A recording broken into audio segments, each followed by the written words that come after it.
할렐루야, 만나서 반갑습니다. 벌써 이제 1년이 지나고 1년 뒤에 이렇게 기쁨과 즐거움으로 만나게 돼서 감사드립니다.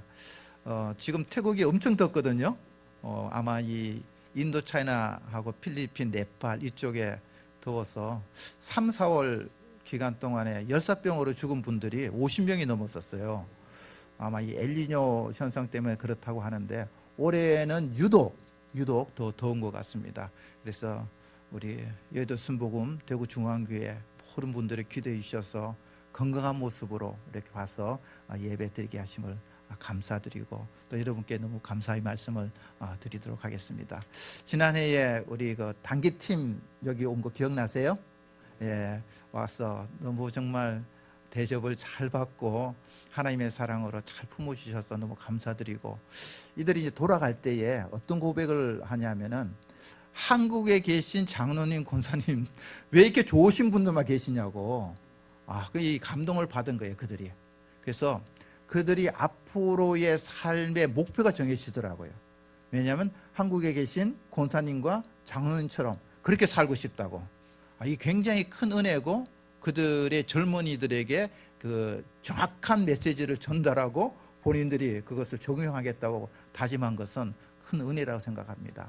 그래서 너무 감사드리고, 또 이 주신 사랑들이 전혀 예수님을 만나지 못했던 그들에게 전달되고, 또 그들이 그것을 계속 흘러가야 되지 않습니까? 믿지 않는 가족들에게, 친구들에게, 친척들에게 또 흘러갈 줄 믿습니다. 저기 이름 기억하세요? 박씨 가문에 성스럽게 택감받은 박성택 선교사입니다. 지난 1년 동안 있었던 걸 동영상으로 잠깐 만들었는데 동영상 보고 또 계속 말씀 이어가도록 하겠습니다. 반영 보겠습니다.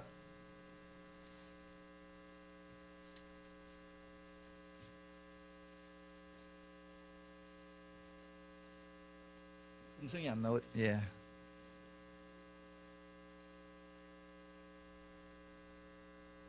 자, 그럼 음성 안 나오면 제가 중간중간 설명해 드리도록 하겠습니다. 19절. 저때 제가 체중이, 지금은 좀 빠졌지만 좀 창피한 일이지만 저때 제가 82kg 나왔거든요. 저희 아내가 좀 이렇게 농담 비슷하게 교회에서 빨리 나와야 된다고, 여의도교회 너무 우리 권사님 장로님들이 잘 섬겨주셔가지고 너무 잘 먹어서 체중이 많이 불었다고 뭐 그렇게 얘기를 했는데, 태국 가서 이제 10kg 이상을 뺐더니 태국 선교사들 모임 축구하는 데가 있거든요. 그래서 제가 10kg 이상을 뺐더니 그게 가능한 일이냐고 저한테 묻더라고요. 일단 음식이 안 맞고 제가 또 빼려고 많이 노력을 했습니다. 어쨌든 예. 자, 이 장면은 그 2016년인가요? 원로 목사님 방콕 영광의 왕 함께 가시니 너의 걸음 주 인도하시니 주의 강한 손 널 이끄시니 너의 가는 길에 주의 축복이 있으니 영광의 왕 함께 가시니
돌아가고 난 다음에 그 위라는 학생이 있습니다. 지금 대학교 3학년 다니는데, 이 학생은 엄마 언니를 구원하고 싶은데, 복음을 전해서 꼭 예수님 믿고 싶은데 도저히 들어가지를 않는 거예요.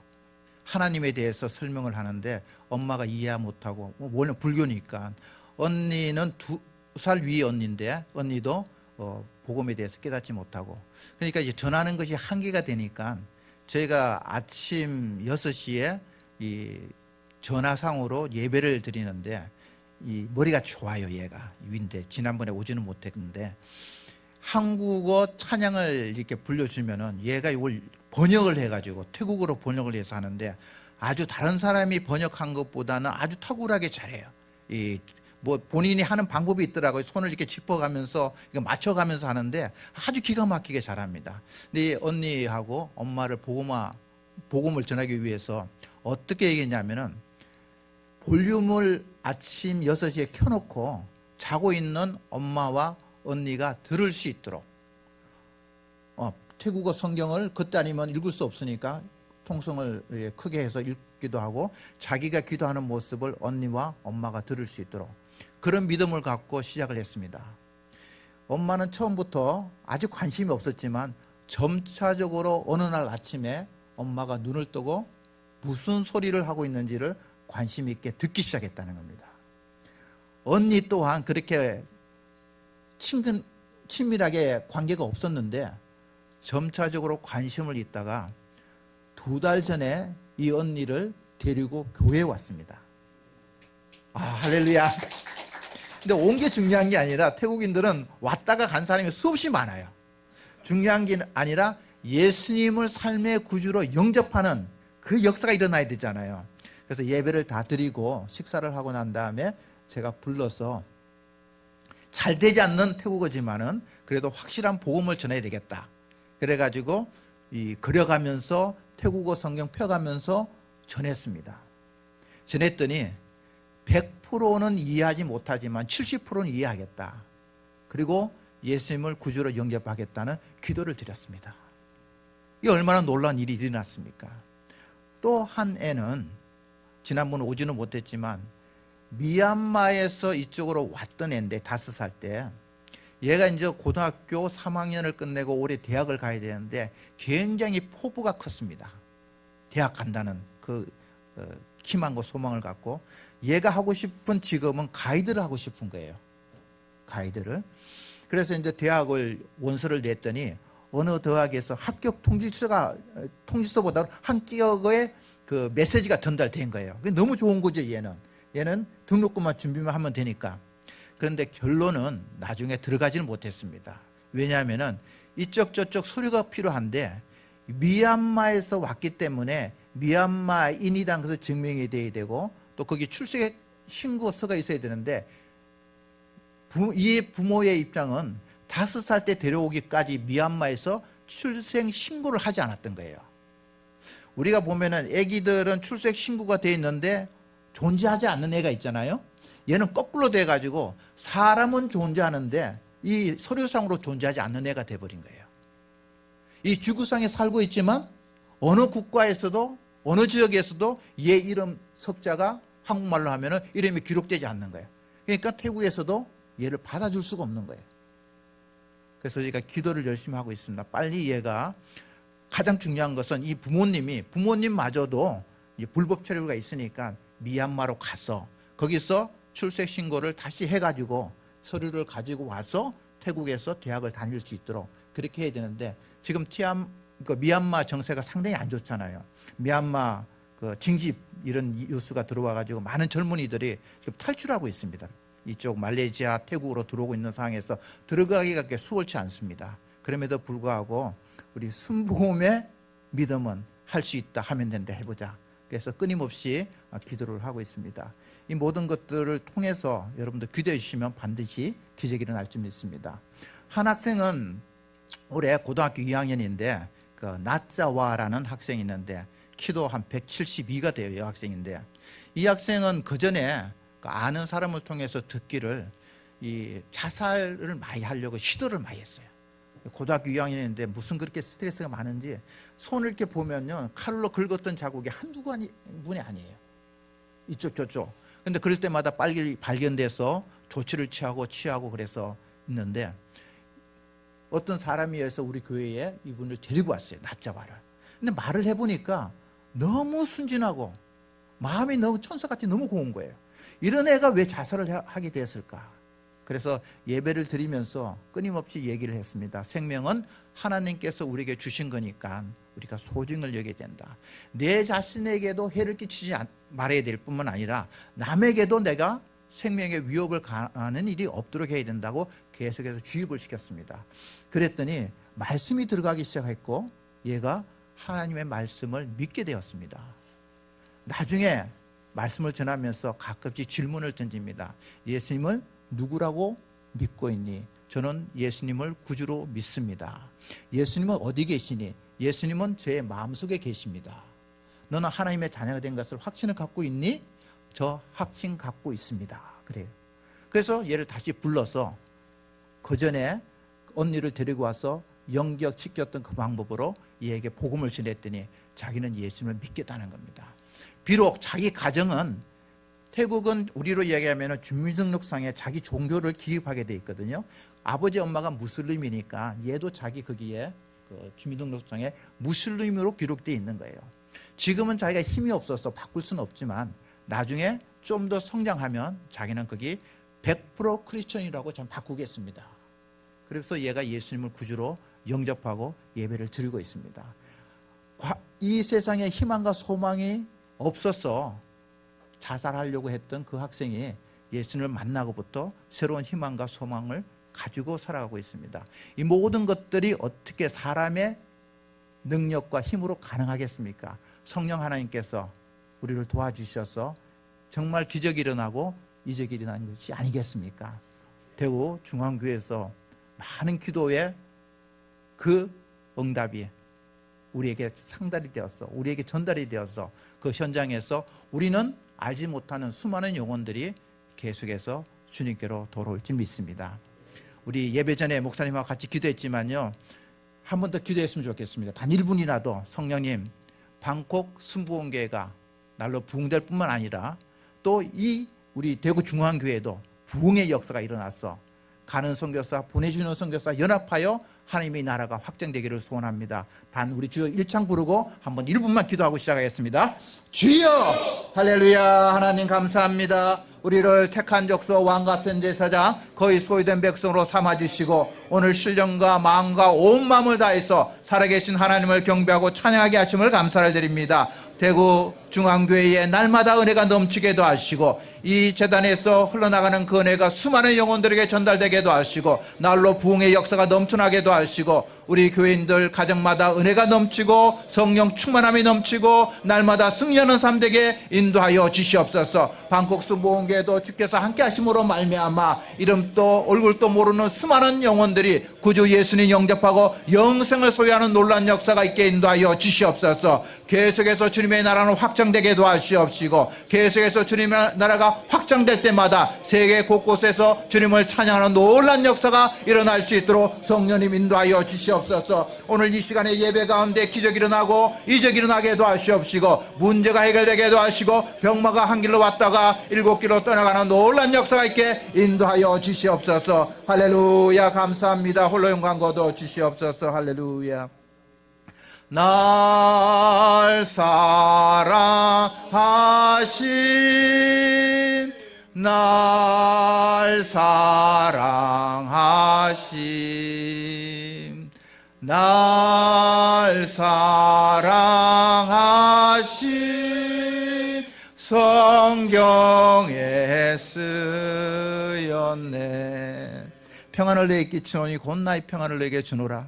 내가 내게 주는 것은 세상이 주는 것 같지 아니하니라. 너는 마음에 근심하지 말고 두려워하지 말 것을 말씀하였습니다. 성령 하나님 오셔서 우리 마음의 평강으로 채워주시옵시고 성령의 충만함으로 채워주시옵소서. 우리 대구중앙교회가 날로 부흥되게 도와주시고 이 일대 수많은 영혼들에게 복음을 전파하여 수많은 영혼들이 이곳에 와서 살아계신 하나님을 경배하고 찬양하는 놀란 역사가 있게 인도하여 주옵소서. 모든 우리 성령님 가정마다 은혜가 넘치고 행복한 가정 되게 도와주시옵시고 특별히 자녀들마다 잘 되게 도와주시옵시고 공부하는 자녀들 지혜, 지식, 명철, 총명함을 더입혀 주셔서 그 분야에 탁월함을 보여나가게 도와주시고 사업장마다 부흥되게 도와주시고 직장 생활하는 모든 교인들 직장에서 승리할 수 있도록 인도하여 주옵소서. 이 시간에 방콕 순부흥계 예배 드리고 있습니다. 장중에 붙들으시고 드리는 예배를 흠령하여 주시옵시고 영광 받아 주시옵소서. 예수님 이름으로 감사하며 기도합니다. 아멘. 다시 한번 우리 방콕 순부흥교회에서 기도해 주시고 또 작년에 많은 사랑을 베풀어 주셔서 너무 감사드립니다. 1979년 10월 26일은 박정희 대통령께서 서거하신 날입니다. 그래서 많은 혼란의 연속이 있었습니다. 그리고 그 다음 해에 1980년 5월 18일은 광주 사태가 벌어졌고 유신 정권이 이제 뒤로 물러가고 신군부 정권이 등장하게 되었습니다. 그리고 80년대에는 많은 변화가 있었습니다. 당시에 고등학교, 대학을 거쳐서 다녔던 제 입장에서는 신군부 정권이 들어서고 난 다음에 변화의 물결을 인지하고 있었는데 어느 날 신군부 정권에서 뭐라고 발표가 됐냐면은 학생들 교복을 자유화시키겠다고 선포를 했습니다. 당시 저희는 검은 색깔의 교복을 입고 황금 단추를 남학생들이 이렇게 5개 이렇게 끼고 다녔던 그 시절에 특별히 남학생들은 이 호코 요걸 끼고 다녀야 되는데 요걸 안 끼고 정문에 갔을 때는 그걸 지적을 받고 점수를 깎이고 하는 그런 시절이었습니다. 그런데 이제부터는 교복을 자율화시켜 주니까 검정색 좋아하는 학생은 검정색 입고 빨간색 좋아하는 학생은 빨간색 입고 학교 다녀도 되고 흰색을 좋아하는 학생은 흰색을 입고 학교 다니라. 감성이 예민했던 그 시절에 교복을 자유화시켜 준다니까 우리 학생들 입장에서 너무 좋았습니다. 부모님 경제는 전혀 생각하지 아니하고 자기 기분은 참 좋았던 시절이 있었습니다. 그 다음 날 또 새로운 발표를 해줬는데 두발을 자유화시켜 주었습니다. 앞머리 3cm 이상 올라가면 깎아야 되는데 그 시절에 그 3cm보다 조금 더 길게 하기 위해서 자르지 않고 다녔던 학생들은 정문에서 3cm가 넘어가면 바리깡으로 앞에 고속도로를 냈대였습니다. 대부분 학생들이 수치심에 끝나자마자 바로 이발소에 가서 머리를 깎고 했던 그 시절에 특별히 바로 옆에 여학교가 있거나 남녀공학을 다녔던 학생들은 그 수치심 때문에 바로 그냥 이발소에 갔던 시절이 있었습니다. 그 중에는 0.1%의 남학생은 그것을 자랑스러워하는 학생도 없지 않아 있었지만 대부분 학생들은 그 바리깡에 밀린 그 수치심을 빨리 극복하기 위해서 이발소에 갔던 시절이 있었습니다. 그럴 때에 두발을 자유화시켜 주겠다. 희소식이었습니다. 그래서 많은 80년대에 들어오면서 변화가 있었습니다. 그리고 본격적으로 TV에서 영화에서만 볼 수 있었던 브랜드 운동화가 한국에 들어와서 판매되기 시작했습니다. 당시 제 생각으로는 운동화 한 컬이가 3,000원 정도면 살 수 있었거든요. 그런데 이 브랜드 운동화는 3,000원에 거의 10배를 주는 3만 원 가까이의 가격이 책정이 되었습니다. 한 과에 100명이 있다면 그중에 한 5명 정도가 이 브랜드 운동화를 신고 다녔습니다. 10배의 가치를 주고 살 수 있는 사람이 그다지 많지 않았습니다. 그래서 수업이 진행되고 중간에 쉬는 시간이 있으면 그 봄 기온을 맞이하면서 캠퍼스에서 브랜드 운동화를 신고 온 학생 중심으로 이야기꽃이 피우기 시작했습니다. 왜냐하면 70년대에 영화에서만 봤던 브랜드 운동화가 직접 자기 앞에서 만질 수 있고 볼 수 있는 기회가 있기 때문에 그 학생 중심으로 이 얘기의 꽃을 피웠고 브랜드 운동화를 신고 왔던 학생들은 그 브랜드를 보여주기 위해서 살짝 바지를 걷어 올려주는 아량도 베풀어 줬습니다. 세월이 지나서 1992년 8월 달에 황영조 선수가 바르셀로나 올림픽에서 마라톤 42.195km 우승을 차지했습니다. 물론 그 전에 일제시대 때에 우리 송기정 선생님께서 일장기를 따고 베를린 올림픽에서 우승을 했지만 태극기가 올라간 것이 아니라 일장기가 올라갔습니다. 정말 한국 사람으로서 태극 마크를 달고 우승하기는 마라톤에서 그때가 처음이었습니다. 그때 많은 국민들이 좋아했습니다. 기쁨이 넘쳤습니다. 최고 높은 곳에 한국 선수가 올라가 있고 최고 높은 곳에 태극기가 올라가서 모든 국민들이 좋아했습니다. 그 당시 황영조 선수가 속해 있던 코롱에서 황영조 선수의 체형에 맞는 신발을 개발해 줬습니다. 그때 투자한 돈이 1억이었습니다. 결과적으로 황영조 선수가 신고 뛰었던 신발의 가치는 1억짜리 신발이었습니다. 황영조 선수는 그 신발을 신고 자랑할 만했습니다. 왜냐하면 그 신발을 신고 국제대회에 나가서 자기 기록에 단 1초만이라도 갱신해 준다면 국가 위상이 올라갔고 국민들에게 기쁨을 줬고 소망을 주는 일이었기 때문에 황영조 선수는 그 1억짜리 신발을 자랑할 만했습니다. 그런데 제 친구가 신었던 브랜드 운동화는 기록을 단축함도 아니었고 국가 위상을 높여주는 것도 아니었으며 백성들에게 기쁨과 즐거움을 선사해 주는 건 더욱더 아니었습니다. 단 하나, 너희들 이 브랜드 운동화 금방 살 수 없지. 우리 가정 이거 금방 살 수 있어. 우리 재력이 있어. 우리 부자야. 다른 것을 나타내기 위함이었습니다. 부자로 산다는 것은 소유 가치를 높여주면 부자가 됩니다. 남들이 가지지 못한 고가를 가지고 있으면 사람들은 그 사람에게 그 사람 부자야 라고 얘기를 해줍니다. 제가 방콕에서 서울 올 때 아시아나 항공 타고 왔거든요. 만석 하면 한 300명이 탄다고 해요. 근데 그 가격이 한 3천억 정도 되거든요. 그거 제가 가지고 소유하고 있다면 저는 부인할지 모르겠지만 99%는 당신 부자야 라고 인정을 해줍니다. 그래서 저는 이게 3천억 가지고 그래. 이거 저에게 껌값이지. 그러나 99%는 아니야. 당신 부자야 라고 얘기합니다. 부자로 산다는 것은 소유 가치를 높여주면 부자가 됩니다. 그런데 보통 우리가 잘 사는 사람을 보면 그 사람 부자를 보면 그 사람 참 잘 사네 라고 얘기를 합니다. 부자로 산다는 것과 잘 사는 것은 차이가 있습니다. 부자는 소유 가치를 높여주면 부자가 되지만 잘 산다는 것은 소유 가치를 높여주는 것이 아니라 존재 가치를 높여줘야 됩니다. 존재 가치는 존재 목적을 달성해주면 존재 가치가 올라가게 되어 있습니다. 자, 이를테면 이 세상에 존재하는 모든 것은 목적이 있습니다. 이 마이크도 존재하는 목적이 있죠. 이 강대상도 존재하는 목적이 있죠. 여러분께서 앉고 계신 의자도 존재하는 목적이 있습니다. 세상에 있는 모든 존재하는 것은 존재 목적이 있는데 이 존재 목적을 달성해 줘야 됩니다. 그런데 존재 목적에는 하나의 원칙이 있는데 그것은 존재 목적은 존재 자체로 말미암지 아니하고 존재케 한 이로 말미암는다는 것입니다. 자, 좀 더 쉽게 설명하면 마이크가 존재한다 해서 이 마이크 스스로가 자기의 존재 목적을 설정할 수 없다는 겁니다. 강대상이 존재한다고 해서 이 강대상이 자기의 목적을 자기가 스스로 결정할 수 없다는 겁니다. 이 강대상을 만든 것은 사람이죠. 사람이 강대상을 만들 때 목적이 있습니다. 누구든지 이곳에서 말씀을 전하거나 설교를 하거나 광고를 하거나 기도를 할 때에 편안함을 주기 위해서 강대상을 만들었겠죠.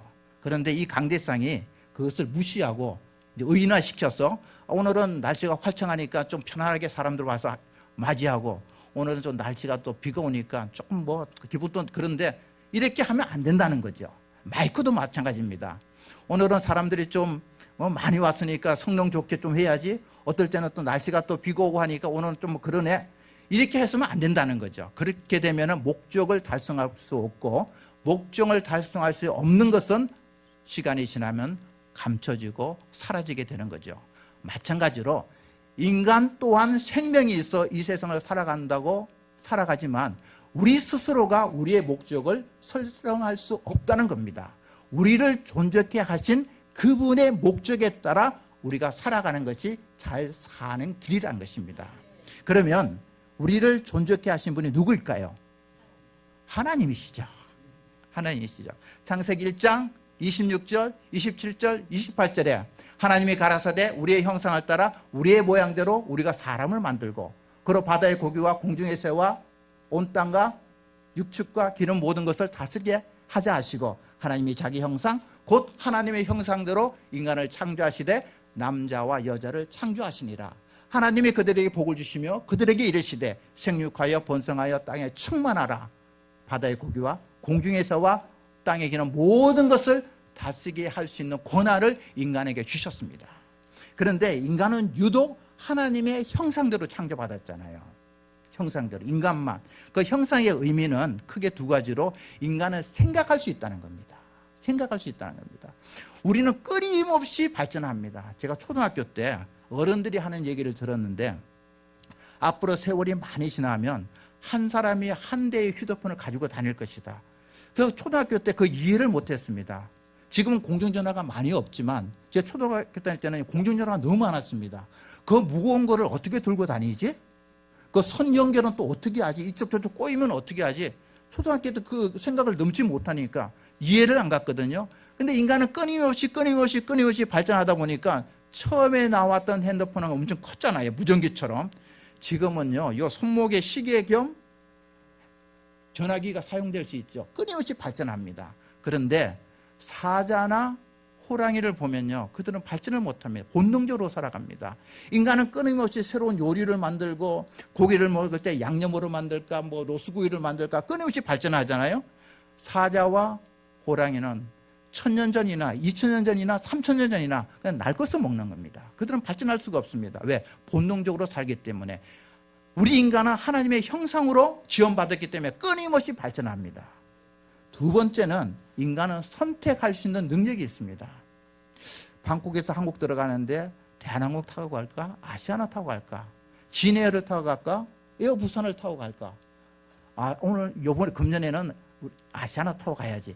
인간은 선택할 수 있습니다. 기호 1번을 찍을까? 기호 2번을 찍을까? 인간은 선택할 수 있는 능력이 있습니다. 그것이 하나님께서 우리에게 하나님의 형상대로 창조하신 특징이 바로 있기 때문입니다. 우리를 창조하신 분은 하나님이십니다. 그러므로 인간이 잘 살기 위해서는 내 스스로가 나의 목적을 설정하는 것이 아니라 하나님께서 우리를 창조하실 때에 그 목적대로 살아가야만 우리가 잘 살 수 있는 삶이 될 줄 믿습니다. 비행기라 했어요. 함부로 창공을 마음대로 가는 것이 아니라 항로가 있습니다.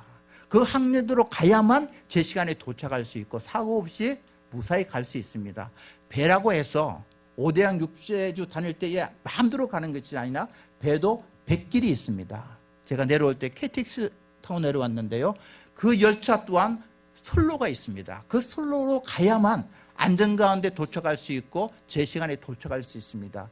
뱃길을 벗어나고 항로를 벗어나고 선로를 벗어나면 사고 나고 제 시간에 도착할 수 없습니다. 하나님께서 만드신 선로가 있습니다. 하나님께서 만드신 뱃길이 있습니다. 하나님께서 만드신 항로가 있습니다. 그 항로도로 가야만 목적을 달성할 수 있고 우리는 잘 사는 사람이 될 줄 믿습니다. 방금 제가 말씀하신 태국은 너무 덥습니다. 거의 뭐 체감온도 50도 가는데요. 우리가 밥 먹고 나면 잠이 오잖아요. 태국에서 어떤 사람이 밥을 먹고 난 다음에 잠이 와가지고 우리로 얘기하면 대청마리에 누워서 잡니다. 근데 이 파리가 윙윙 그러면서 이제 잠을 못 자게 하네요. 그래서 자기가 키우고 있던 침팬지를 불러서 말을 들으니까 지금 내가 자야 되는데 이 파리가 윙윙 그래서 여기도 앉기도 하고 여기도 앉기도 하고 내가 못 자고 있으니 이 부채를 가지고 쫓아내라. 그럼 내가 좀 잠을 잘 수 있으니까 침팬지가 그렇게 하겠다고. 이분이 이제 잠을 자기 시작했습니다. 파리가 윙윙 돌 때에 침팬지가 쫓아내기 시작했습니다. 이게 몇 번 하다 보니까 자기도 땀이 나거든요. 자기도 자고 싶거든요. 그래서 자기 생각했습니다. 요 놈만 없애버리면 주인도 잘 잘 수 있고 나도 편히 잘 수 있겠구나. 그래서 요 놈을 없애버리겠다. 어떻게 없애버릴까 보니까 마당에 큰 돌이 있네요. 침팬지가 힘이 좋으니까 가서 이 돌을 탁 들고 와가지고 파리야 앉기만 해라 내가 너를 죽이겠다. 파리가 빙빙 돌면서 어디에 앉았겠습니까? 맞박에 앉았습니다. 맞박 중에도 요 정수리에 앉았습니다. 파리는 이 침팬지는 생각했습니다. 기회는 두 번도 오지 않아. 요때가 기회야 하면서 내리치기 시작했어요. 요때 내려쳤는데 파리는 그 순간에 짧은 순간에 이상하다. 검은 그림자가 들여오면서 이 전과 틀리는 분위기야. 피해야 되겠어. 피하지 않으면 내 생명 제때 살 수 없을 것 같아. 피해야 돼. 피하자. 이 순간에 내려쳤는데요. 파리는 살았을까요? 죽었을까요? 살았을 확률이 상당히 높지요. 주인은 죽었을까요? 살았을까요? 죽을 확률이 상당히 높습니다. 팔이나 다리에 맞았으면은 좀 이제 세월 지나고 난 다음에 다시 회복되지만 이 맞박에 맞았고 거기에 정수리에 이 파리가 앉아있으니 고기를 중심으로 내려쳤겠지 않겠습니까? 하나님의 은혜로 이 주인이 살았다면 한평생 중환자실에 있어야 될 겁니다. 그래도 하나님께서 은혜를 베풀어 주셔서 중환자실에서 나온다면 이 주인은 침팬지에게 뭐라고 얘기했겠습니까? 야 이놈아, 내가 언제 파리를 죽이라고 그랬느냐? 그걸 쫓아보내라고 그랬지. 근데 침팬지는요, 죽이는 것이 주인의 뜻이라고 착각한 겁니다. 우리도 이 땅에 살아가면서 내 뜻이 하나님의 뜻이겠지 착각하고 살아갈 때가 많이 있습니다. 많이 있습니다. 예수님 죽음을 앞두고 슬픔을 이기지 못해서 베드로와 야고보의 두 아들을 데리고 겟세마네 동산에서 기도하시러 가실 때에 아버지 할만하시면은 이 잔을 내게서 지나가게 하옵소서. 그러나 내 뜻대로 마옵시고 아버지의 뜻대로 하옵소서. 예수님의 진짜 마음, 속마음은 이 잔이 지나가기를 바랬습니다. 근데 저 중요한 것은 내 뜻대로 하지 마시고 아버지의 뜻대로 되기를 원합니다 하고 아버지의 뜻에 맡긴 겁니다. 우리가 이 땅을 살아가면서 내 뜻이 있습니다. 내 뜻이 있습니다. 그러나 최종적으로 우리가 선택해야 될 길은 하나님의 뜻이라면 제가 순종하겠습니다. 저는 A라고 하고 싶지만 주님이 B라고 말씀하시면 제가 그 B로 가겠습니다. 예수님마저도 내 뜻대로 마옵시고 아버지의 뜻대로 하옵소서. 하나님의 뜻이 상당히 중요합니다. 마태복음 7장에서도 주여 주여 하는 자마다 다 천국에 들어갈 것이 아니요 하나님의 뜻대로 행하는 자라야 천국에 갈 수 있음을 말하고 있습니다. 그러므로 이 땅에 살면서 하나님의 그 뜻, 하나님의 생각, 하나님의 마음을 빨리 캐치를 해야 됩니다. 그 캐치를 어디서 하느냐? 이 성경에서 찾아야 되죠.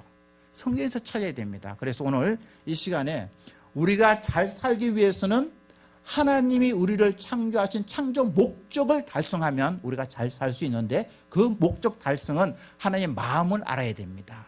하나님의 생각을 빨리 캐치해야 됩니다. 하나님의 뜻을 알아야 그 뜻에 우리가 순종하며 살아갈 수 있지 않겠습니까? 그래서 성경에 나와 있는 하나님의 뜻 네 가지를 말씀드리고자 합니다. 첫 번째는 데살로니가전서 4장 3절에 하나님의 뜻은 이것이니 너희의 거룩함이라 곧 음란을 버릴 것을 말씀하고 있습니다. 이 세상은요 우리를 유혹하는 것들이 너무 많습니다. 한눈 팔면 넘어질 수 있는 여건이 도처에 깔려 있습니다. 그런데 하나님은요 베드로전서 1장 16절에 내가 거룩하니 너희도 거룩할지어다. 하나님은 거룩하신 분인데 그 자녀인 우리가 거룩하지 못하면 어떻게 하나님과 마음을 같이 할 수 있겠습니까? 우리는 이 땅에 살면서 은혜를 받아야 됩니다. 그 은혜와 은총을 받고 이 땅에 살면서 승리할 수 있습니다. 내게 능력 주시는 자 안에서 내가 모든 것을 할 수 있다고 말씀하신 것처럼 능력을 받아야 됩니다. 은혜를 받아야 됩니다. 은총을 받아야 됩니다. 이 모든 것들이 어디로부터 옵니까? 하나님으로부터 옵니다. 시편 16편 2절에도 하나님 외에 내게 복이 없다고 한 다윗의 고백처럼 하나님으로부터 복이 오고 하나님으로부터 지혜와 지식이 옵니다. 능력도 옵니다. 은총을 우리가 하나님으로부터 받아야만 이 땅에서 승리할 수 있습니다. 그런데 하나님과 하나가 되기 위해서는 거룩하신 하나님께 나아가기 위해서 내가 거룩해야 되겠죠. 걸어가지 못하면 물과 기름이 섞일 수 없듯이 그 능력과 그 은혜를 맛볼 수가 없습니다. 그렇기 때문에 날마다 성경을 거울 삼아 하나님 앞에 나가서 잘못한 게 있으면 하나님께 기도하고 용서를 빌고 날마다 사후에서 깨끗함을 씻듯이 날마다 나가야 됩니다. 만일 우리가 우리 죄를 자백하면 저는 미쁘시고 의로서 우리 죄를 사하시며 모든 죄에서 우리를 깨끗게 한다고 말씀하신 것처럼 주 앞에 나가서 기도하면 하나님께서 우리의 모든 일을 씻어주시고 새롭게 만들어주시고 주님과 더불어 동행할 줄 믿습니다. 육적인 거룩함도 정말 중요하지만 영적인 거룩함도 반드시 지켜나가야 됩니다. 이거 여기서는 아무도 없지만요, 그 옆에 가면요 교인들 중에 전보로 다니는 사람이 있대요. 그러지 마시길 바랍니다. 영적인 순수함, 거룩함 반드시 지켜나감으로써 하나님의 뜻에 우리가 순종함으로 잘 사는 사람이 되시기를 바랍니다. 두 번째, 데살로니가전서 5장 16, 17, 18절에 보니까 항상 기뻐하라, 쉬지 말고 기도하라, 범사에 감사하라. 이는 그리스도 예수 안에서 너희를 향하신 하나님의 뜻이라 얘기합니다. 항상 기뻐하는 것 할 수 있을까요? 우리끼리 얘기했지만 그거 할 수 있을까요? 항상 기뻐하는 거? 근데 할 수 없다면 하나님은 선하시고 좋으신 분인데 사랑이 많으신 분인데 우리가 할 수 없는 것을 하나님께서 다 아시면서 성경에 기록했을까요? 우리에게 스트레스 주고 아픔을 주기 위해서 기록했을까요? 성경에 기록한 것은 우리가 기출 수 있기 때문에 기록하지 않겠습니까? 그렇지 않겠습니까? 그렇다면 항상 기뻐하는 것 할 수 있습니다. 그런데 왜 기쁨이 안 될까요? 감사함이 없기 때문입니다. 감사함이. 그런데 왜 감사함이 없을까요? 비교하기 때문입니다. 하박국 3장 17절 18절 보니까 비록 무화과 나무가 무성치 못하며 포도나무에 열매가 없으며 감람나무에 소출이 없으며 논밭에 식물이 없으며 우리의 양이 없으며 외양간에 소가 없을지라도 나는 주님으로 인하여 기뻐하고 나의 구원의 하나님으로 인하여 즐거워하리라. 즐거워하리라. 포도나무가 없고 과실이 없고 양이 없고 소가 없다 할지라도 나를 구원해 주신 그 엄청난 사랑, 하나님의 백성으로 삼아주시고 왕같은 제사장, 그의 소유된 백성, 거룩한 나라로 삼아주신 이것만 있으면 소출이 없으면 어때? 양이 없으면 어때? 소가 없으면 어때? 비교하지 않으면 기쁨이 되고 감사가 됩니다. 그런데 우리는 비교하기 때문에 감사가 없고 감사가 없기 때문에 즐거움이 기쁨이 없어지는 겁니다. 반대로 얘기하면 기뻐하기 위해서는 감사하면 되고 감사하기 위해서는 비교하지 않는 인생이 되면 우리가 항상 기뻐할 수 있습니다. 항상 기뻐하라. 쉬지 말고 기도하라. 쉬지 말고 기도하라. 기도하지 않는 사람은 간이 배 밖에 나온 사람이죠. 왜냐하면 성경에서도 민수기 14장 28절에서도 너희 말이 내 귀에 들린 대로 내가 행하겠다고 말씀하셨습니다. 그럼 하나님 귀에 들려야 되잖아요. 하나님의 귀에 들리기 위해서는 기도를 해야지요. 하나님은 우리가 돌아가는 것, 생활한 것 다 알고 계시죠. 그러나 창세기 1장 26절, 27절, 28절에 얘기한 것처럼 이 땅을 살아가기 위해서는 하나님께서 우리에게 위임하셨습니다. 위임하신 인간이 하나님께 보고를 해야 되죠. 간구를 해야 되죠. 하나님 알고 계시지만 위임했기 때문에 간구하지 않으면 그냥 하나님 가만 계시겠죠. 그래서 민수기 14장 28절에도 너희 목소리가 내 귀에 들린 대로 그때 내가 행하겠다. 내게 들리면 바로 내가 처치해 주게 문제 해결해 주겠다고 말씀합니다. 하나님이 움직이시면요 기적이 일어나고 일이 일어날 줄 믿습니다. 구하라 그러면 내게 주실 것이요, 찾으라 그러면 찾을 것이요, 문을 두드리라 그러면 열릴 것이니 구하는 이마다 얻을 것이요, 찾는 이가 찾을 것이요, 두드리장에 열릴 것이니라. 이를 행하는 야훼 그것을 지어 성취하시는 야훼 그 이름을 야훼라는 자가 이같이 이르노라. 너는 내게 부르짖으라. 내가 내게 응답했고 정말 알지 못하는 크고 놀라운 일들이 날 줄 믿습니다. 기도할 수 있습니다. 오전에 기도 못하면 오후에 기도하면 됩니다. 정해놓은 그 시간대에 가서 하나님 오늘 기도합니다. 오늘 바빠서 못했지만 1시간 못하지만 30분 기도하겠습니다. 오늘 30분 못했지만 5분이나 기도하겠습니다. 하나님과 약속을 하면서 기도 생활을 우리가 해나간다면 그것은 하나님의 뜻에 우리가 순종하며 살아갈 수 있는 놀란 일이 일어날 줄 믿습니다. 그러므로 항상 기뻐하라, 쉬지 말고 기도하라, 범사에 감사하라. 이는 그리스도 예수 안에서 너희를 향하신 하나님의 뜻이라 말씀합니다. 세 번째는 베드로전서 3장 17절에 보니까 선을 행하고 고난받는 것이 하나님의 뜻일진데 악을 행하고 고난받는 것보다 나으리라. 나는 정말 순수한 마음으로 선을 행합니다. 선한 마음으로 봉사하고 선한 마음으로 언어를 구사하고 선한 눈빛으로 사람들을 섬기고 또 선한 마음으로 사랑을 베푸는데 그 선한 마음이 오히려 화살이 되어서 가슴을 찌를 때가 있습니다. 선한 마음으로 봉사를 했는데 낙담될 때가 한두 번이 아닐 때가 있습니다. 그러면 사람은요 위축이 됩니다. 선하게 했는데 선한 동기로 했는데 왜 이게 화살이 돼서 돌아오지? 왜 이게 스트레스 되지? 그러면 거꾸로 생각합니다. 선한 행동, 말, 언어 구사하지 않으면 봉사하지 않으면 이런 거 없지 않아. 그러니까 안 하려고 합니다. 그걸 아시는 하나님께서 베드로전서 3장 10절에 17절에 선을 행하고 고난받는 것이 내 뜻이야. 그러니까 너희들 내 뜻에 맞는 삶을 살아가려면 선을 받고 고난받더라도 해야 돼. 왜 그 말씀 하셨을까요? 예수님이 이 땅에 오실 때에 구세주로 오셨죠. 그리고 가시면서 반드시 오시라고 말씀하시면서 두 번째 오실 겁니다. 그때에 주님께서는 구세주로 오시는 것이 아니라 심판주로 오실 것입니다. 믿지 않는 자는 지옥으로 갈 것이고 믿는 분들은 상급 심판이 이루어질 텐데 그때 뭘 기준으로 상급을 주시겠습니까? 너 그때 선한 마음으로 봉사했는데 힘들었지. 내가 다 기억하고 있다. 선한 의로로 사람들을 섬기기 위해서 좋은 말을 했는데 화살이 되어서 너 가슴을 찌르는 얘기 들었지. 내가 다 기억하고 있다. 하시면서 그때 우리에게 말씀하시지 않겠습니까? 그러면서 주님께서 너를 위해서 내가 면류관을 준비하고 있다. 기쁨의 면류관, 의의 면류관, 썩지 않을 면류관, 생명의 면류관, 영생의 면류관을 내가 너 주기 위해서 다 기록하고 있다 하시면서 우리에게 상급을 주기 위함이 아니겠습니까? 그러므로 선을 행하고 고난받는 것이 하나님의 뜻임을 알고 실망하지 말고 하나님 다 기억하고 계시니까 끝까지 선함으로 이겨나가시고 승리하시길 바랍니다. 좀 시간이 됐지만 그래도 하고 싶은 말 할게요. 제가 태국에 있으면요 제 아내하고 저 두 사람은 한국 사람이거든요. 한국말 하고 싶어서 너무 막 그랬는데 여기 오니까 전부 다 한국 사람인데 한국말 하는 게 너무 좋아요. 어느 권사님이 전도를 열심히 해서 전도 왕이 되었습니다. 근데 전도하기 참 힘들잖아요. 또 아파트 같은 데 서울 가면은 그 경비원들이 막 찾고 그러잖아요. 그래서 이 권사님이 겨울에는 커피 따뜻하게 해서 그 경비원 갖다 드리고 내복도 준비해서 드리고 여름에 또 시원한 음료 갖다 주고 이랬더니 그 경비원이 자기 사람이 된 거예요. 권사님이 아파트 전도하기 출근해야 되는데 어느 날 못 가면요 정보를 줍니다. 권사님 A동 2층 몇 호에 새로운 사람이 이사 왔습니다. 거기 한번 가보세요. 정보가 들어옵니다. 근데 영숙이 엄마가 이사를 왔다는 정보를 듣고 이 권사님이 여러 번 방문합니다.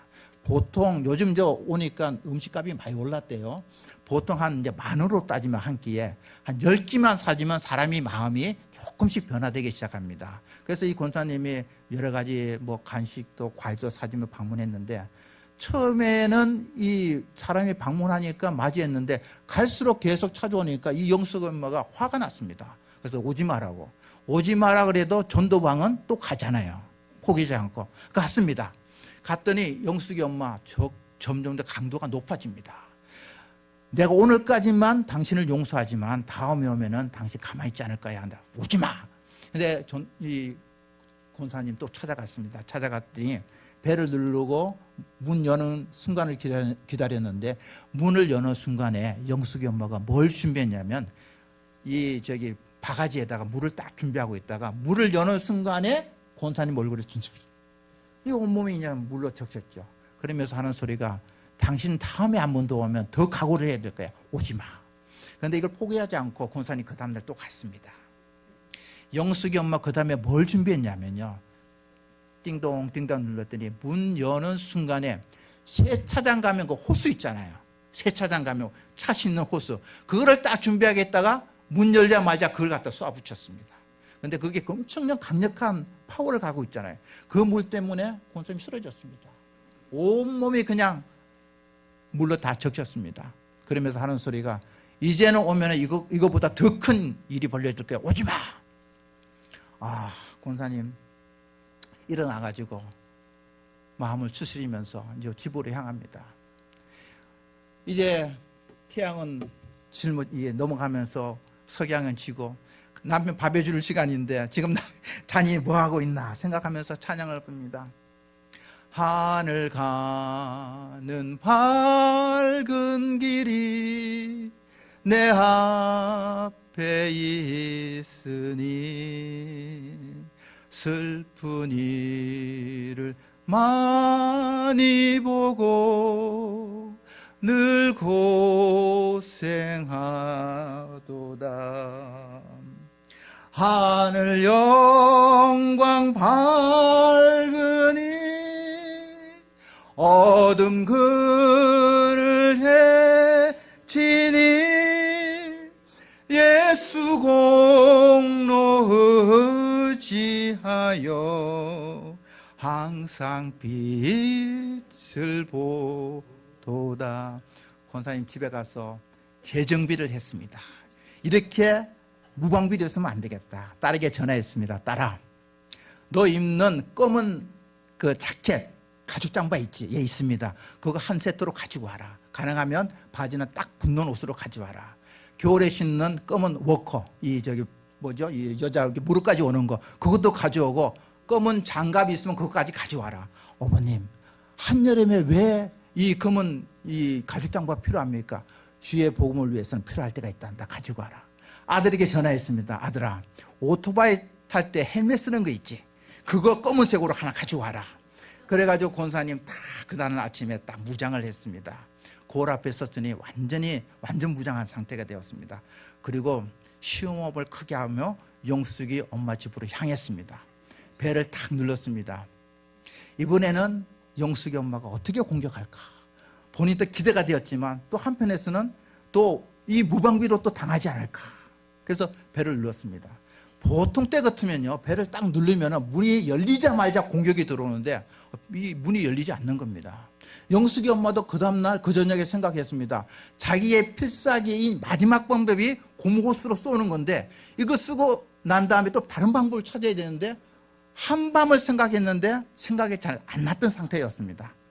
배를 눌렀는데 문이 열리지 않는데 그 순간 지나가는 2, 3초 사이에 권사님이 눈을 감고 생각했습니다. 주님, 저는 선한 마음으로 영숙이 엄마가 꼭 복음을 듣고 예수님 구주로 영접하고 하나님의 자녀가 되었으면 좋겠습니다. 그런데 여러 가지 어려움을 겪고 힘든 과정을 거치지만 이렇게 함으로써 영숙이 엄마가 죽게 돌아오면 감사하겠습니다 하는 한 2, 3초 또에 지나가는 기도를 드렸습니다. 그리고 눈을 떴더니 아파트 문은 열려 있는데 영숙이 엄마가 보이지 않는 겁니다.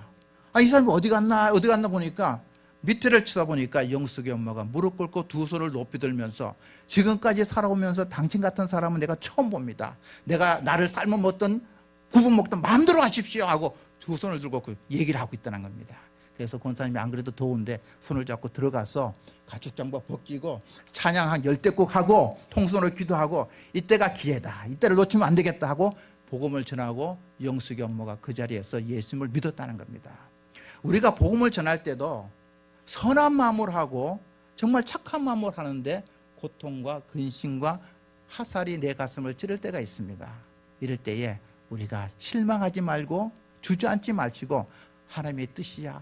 나중에 하나님께서 나에게 5가지 면류관을 주기 위함이지 하면서 끝까지 승리하시길 바랍니다. 자, 한 5분 하고 마치겠습니다. 마지막으로 4번째, 요한복음 6장 40절에 보니까 하나님의 뜻은 아들을 보고 믿는 자마다 영생을 얻는다 얘기하고 있습니다. 제가 여의도 순복음교회 바로 옆에 있는 것이 서강교구고, 서강교구는 계속해서 신촌으로 거쳐서 광화문, 계속 종로로 연결되고, 반대는 여의도 순복음교회에서 국회의사당, 그리고 계속 나가면 인천으로 연결됩니다. 서강대교 건너면 광창역이고, 왼쪽으로 뻗어나가면 극동방송, 그 다음에 이 합정동에서 양화진이라는 곳이 있습니다. 교구를 맡았을 때 제가 그쪽 교구를 맡았는데 한 번은 연합 예배를 양화진 선교사 그 안장에 되어 있는 양화진에서 예배를 드리면서 설명을 듣고 거기서 찬양하고 감사하는 시간이 들었는데, 양화진에 가면은 로버트 토마스 목사님이 계세요. 이분은 1863년에 런던 선교회로부터 선교사 파송을 받고 중국으로 선교사를 갔습니다. 그때 나이가 23살 정도 됐습니다. 아내가 있었고 또 아내는 또 아기를 가진 상태였습니다. 근데 대부분 양화진에 가면 보면은 처음에 한국 오신 분들이 이 상황을 잘 적응하지 못하고 많이 소천한 분이 계시듯이 이 토마스 선교사의 사모님도 중국에 와서 음식도 맞지 않고 여러 가지 맞지 않아서 많이 힘들어했습니다.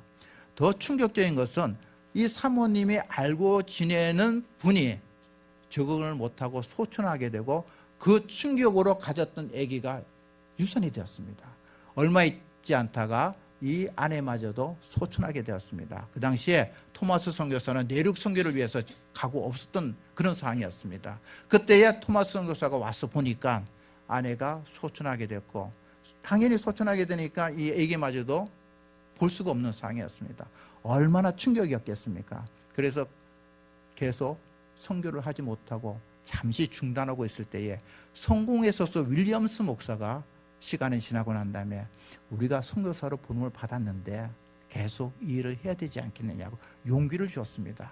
그러면서 그 당시 한국에서는 이 천주교 피팍이 심했는데 신자들이 중국으로 넘어와서 한국인들과 만나게 되고 그들을 통해서 한국어를 공부하게 되고 한국 실정을 파악하게 됩니다. 그래서 이 토마스 선교사님이 한문 성경을 싣고 배를 타고 한국으로 오게 됩니다. 그래서 본토에 오지 못하고 강화도나 이쪽에 섬을 다니면서 예수 믿으세요. 예수 믿으면 하나님의 자녀가 됩니다 하고 한문 성경을 나눠줬습니다. 한 몇백 권을.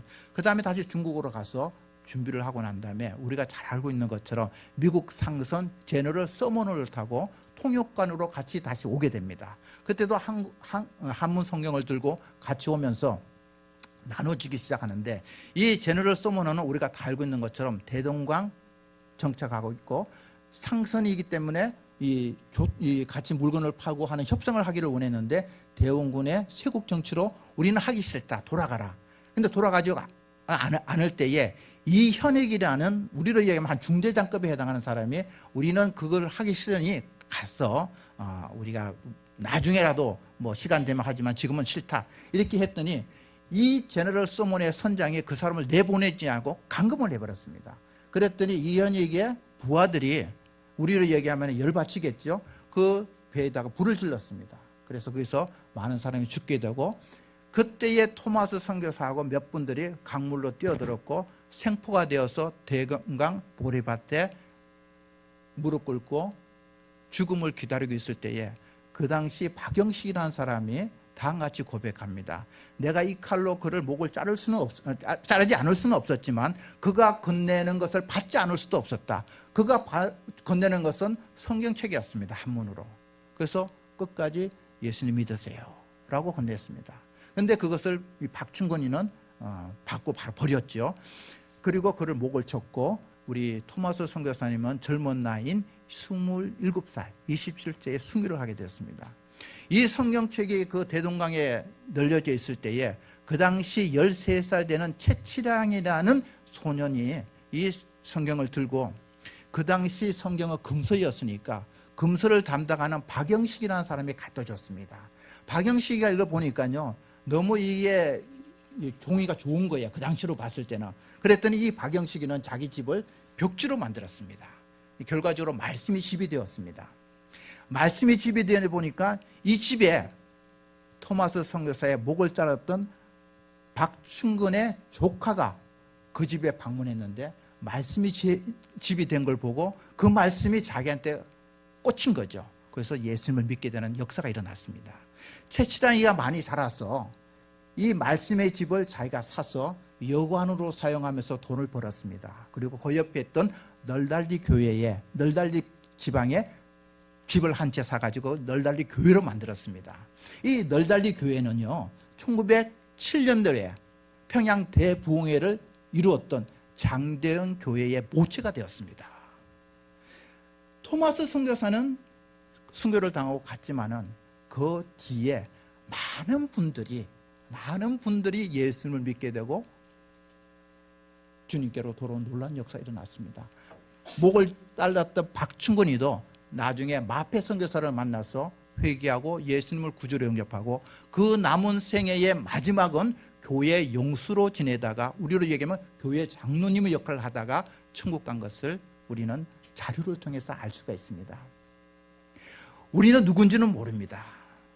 그러나 여러분들의 기도를 통해서 태국의 수많은 영혼들 혹은 선교사, 여의도 수목에서 파송하신 모든 선교사들이 그 현장에서 얼굴도 모르고 이름도 모르는 수많은 영혼들이 주께로 돌아옴을 믿으시길 바랍니다. 우리의 삶은 우리가 설정하는 것이 아니라 하나님께서 우리에게 우리를 존재케 하신 그분의 목적이 있습니다. 그 목적대로 따라가야만 잘 살 수 있습니다. KTX가 내일을 타고 가야만 제 시간에 도착하고 사고 없이 도착하듯이 하나님의 뜻대로 살아간다면 나중에 주님 우리 만날 때야 참 잘 살았구나 하면서 우리 모두에게 하나님께서 큰 상급을 주실 줄 믿습니다.